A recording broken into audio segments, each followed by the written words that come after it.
Joe Biden and Donald Trump won the necessary number of delegate votes in the primaries to be nominated by their parties. At the same time, Trump has not yet secured full support in suburban areas, and Biden has faced criticism over Israel's actions in the Gaza Strip.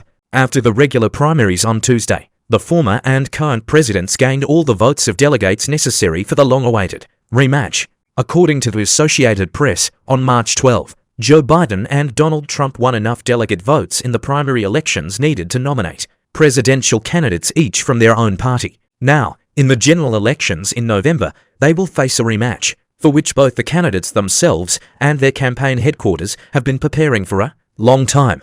Biden faced extremely symbolic opposition, typical for an incumbent president, in the Democratic Party primaries, and Trump was the main Republican favorite for several months.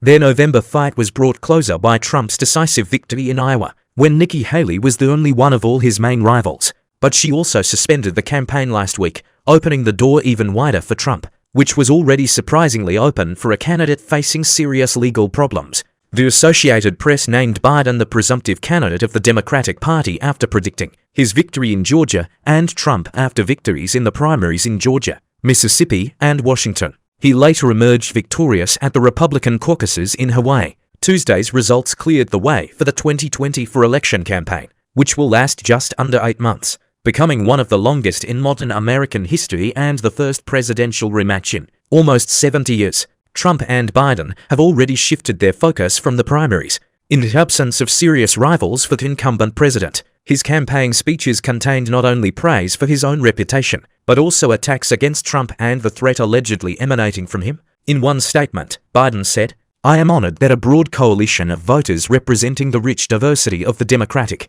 Party across the country once again believed that I would lead our party and our country at a time of maximum threat from Donald Trump."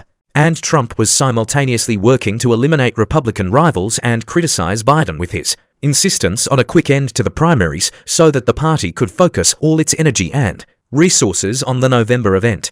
After Trump's nomination, his staff posted a video on social media where the former president calls Tuesday a great victory day, but also urges to focus more on defeating Biden in November. "For the tremendous success we have achieved in these primaries, I want to thank everyone. But more importantly, we need to get to work to defeat Joe Biden," he said. Both will not become official candidates until the summer party Congress, but Biden is already using the political and financial apparatus of the Democratic National Committee. And last week, Trump's campaign headquarters actually took control of the Republican National Committee and began massive cuts due to the change of activities. The fact that Trump managed to secure his candidacy fairly quickly is evidence of his control over the party and the conservative electoral base, despite his defeat in 2020 and unsuccessful attempts to repeal it.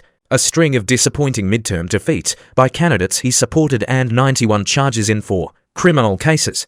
The former president won almost all the primaries, and Nikki Haley won only in Vermont and Washington, D.C., where she became the first woman in history with such a status. But Trump's rapid progress also reflects behind-the-scenes attempts by his political team to change the rules of primaries and caucuses in his favor. To do this, they established relations with state party officials related to the distribution of electoral college votes. One of the main examples was California, where party officials adopted the winner-takes-all system, according to which electoral votes go to the candidate who wins 50% of the vote in the state they represent. And Trump became the only candidate who got a result of this level there. Last week, he won California's most important primary, and its 169 delegates added as much as 14% of the 215 votes needed to nominate him. Meanwhile, Biden met little resistance on his way to the nomination, leading by a wide margin in every state. Robert Kennedy Jr., the heir to a political dynasty and an expert on environmental law,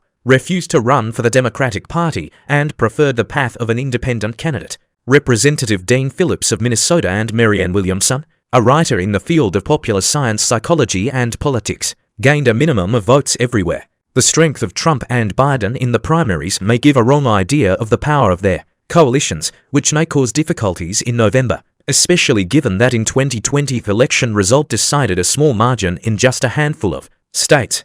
In some places, Trump convincingly won the party primaries, but still did not gain the full support of voters in suburban areas, as well as those who position themselves as moderate and independent. These groups, whose votes Trump was already losing in 2020, could be crucial in swing states. Biden, for his part, faced protests in the primaries against his approach to Israel's fighting in the Gaza Strip.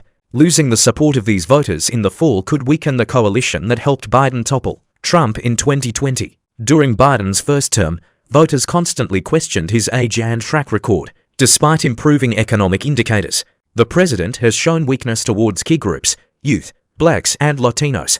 Most Americans treat both Biden and Trump badly. Both believe that the voters who supported them in previous years will do so now, when the choice comes between the two of them. Biden and his allied groups also have a significant financial advantage over Trump, who is incurring exorbitant attorney fees. Trump secured victory in the primaries before at least one of the 4 criminal cases against him goes to court. Manhattan, for example, related to the payment of money for silence to a porn star, should be there on March 25, and the whole process is expected to last 6 weeks. Trump's lawyers had previously argued that this would interfere with his presidential campaign, because by that time the primaries would still be officially underway. More recently, Trump's legal team made a last-ditch attempt to delay the trial. Court documents released on March 11 state that it should take place no earlier than the Supreme Court will rule on Trump's immunity from prosecution in a criminal case in Washington, which includes charges of planning to cancel the 2020 elections. The judge in the New York case, Juan Merchant, is unlikely to grant this request.